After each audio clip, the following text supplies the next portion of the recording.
James Langlois, il y a eu du développement cette semaine dans le monde de l'intelligence artificielle.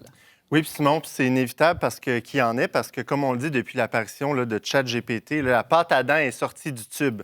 Bon, croyez-moi, là, comme un vrai tube de pâte à dents, quand tu crois qu'il n'y en a plus, il y en a encore. Mais c'est ça qui est un peu inquiétant avec toute cette histoire d'IA, c'est qu'on dirait qu'elle n'a pas de fin, qu'elle ne peut pas avoir de fin, en fait. On dirait qu'elle pourrait toujours s'améliorer, grossir, devenir de plus en plus performante. C'est à croire que finalement, c'est pas juste la nature humaine qui est perfectible. On dirait presque qu'elle va se reproduire elle-même. Littéralement. Puis là, je parle de grossir. Puis cette semaine, les Américains, qui ont justement l'habitude de tout faire en gros, ont été pris de court, c'est le cas de le dire, par DeepSeek, une intelligence artificielle chinoise qui est vraiment plus performante que tout ce qui existait jusqu'à maintenant et qui nécessite, semble-t-il, une base informatique avec même des plus petites pièces. C'est pas mal à l'image des Chinois, finalement. Oui, c'est ça. Beaucoup moins d'énergie, ce serait plus écologique, qu'on dit aussi. Ben oui, d'une certaine manière. Là, je reviens à cette impression d'amélioration continuelle. Il y a un temps, en technologie, on parlait toujours de high-tech, hi-fi. Plus récemment, on était beaucoup dans le cloud. Hein? Tout était toujours vers les hauteurs, l'infini et plus loin encore. Bien là, observez les noms. On est parti de la hauteur pour s'en aller toujours de plus en plus en profondeur. DeepSeek, DeepMind, Deep AI, Deep Learning, Deep Face. On creuse. Continuez, vous pouvez creuser longtemps. La profondeur, l'apprentissage, la quête, l'esprit, on se rapproche toujours plus d'une personnification des technologies. Pire encore, on les appelle Claude, Leonardo, Father Justin. Ils nous parlent au jeu, imaginez. Tout ça, c'est un drôle de paradoxe dans un monde où on tente de technifier le vivant.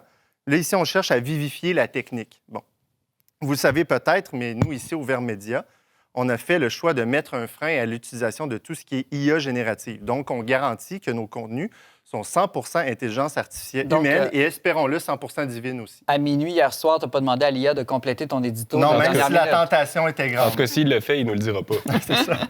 Ça, c'est justement dans le but de prioriser les relations humaines plutôt que l'efficience. Ça fait que, par exemple, je dérange tout le monde alentour de mon bureau pour trouver un synonyme au lieu de demander à Claude. Je demande à Benjamin, qui est pas mal moins smart quand je le dérange. Bon. Justement, le Vatican vient de lancer un texte cette semaine qui s'appelle Antiqua et Nova. Pas encore traduit en français, mais le beau-frère de ma belle-sœur, lui, qui en a fait un résumé en italien, que des journalistes francophones ont traduit en français et non pas DeepL. Vous voyez, ils auraient pu utiliser DeepL au Vatican, mais ils n'ont pas, eux aussi, une grande quête d'efficience. Puis de fait, leurs traductions sont généralement médiocres. C'est ça. C'est DeepL ou DeepHell au Vatican?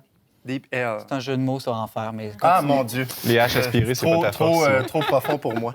Tout ça pour dire que Antiqua et Nova explique justement que l'IA peut favoriser des connexions. Ben oui, ça, on n'a pas de doute. Chaque logiciel d'IA demande de se connecter.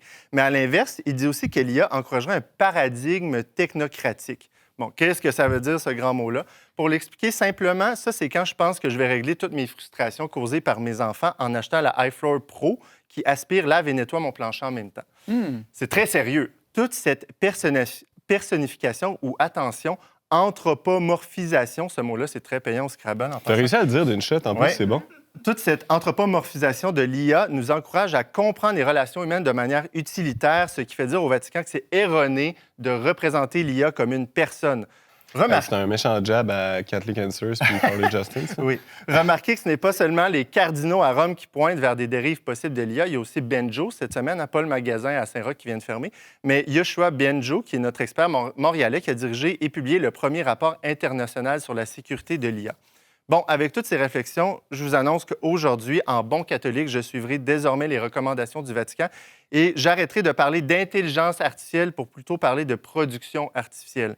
Parce que la seule forme d'intelligence créée qui existe est humaine. Soyons honnêtes, hormis toutes les stupidités artificielles que l'on peut faire avec ces technologies. Je suis pas d'accord avec toi, il y a des anges aussi, mais bon. Ouais, t'as raison. Dieu, évidemment. Non, pas créer Dieu. Non, c'est vrai, pas créer. Bon, toutes les distinctions, là. Toutes les stupidités artificielles que l'on peut faire avec ces technologies, tous les bienfaits possibles sont dans le seul but, finalement, de quoi? D'éviter de souffrir ou de mourir. On cherche la vie éternelle ou, comme l'a si bien formulé Dyson sur l'emballage de ma nouvelle balieuse, notre mission est simple, trouver des solutions à des problèmes que d'autres ignorent. Vous trouvez que ce que je viens de dire, ça fait pas de sens? Moi non plus. Comme quoi, on n'a pas besoin de machine pour avoir l'air profond. James Langlois, journaliste au magazine Le Verbe, merci pour ton édito très intelligent. C'est très profond.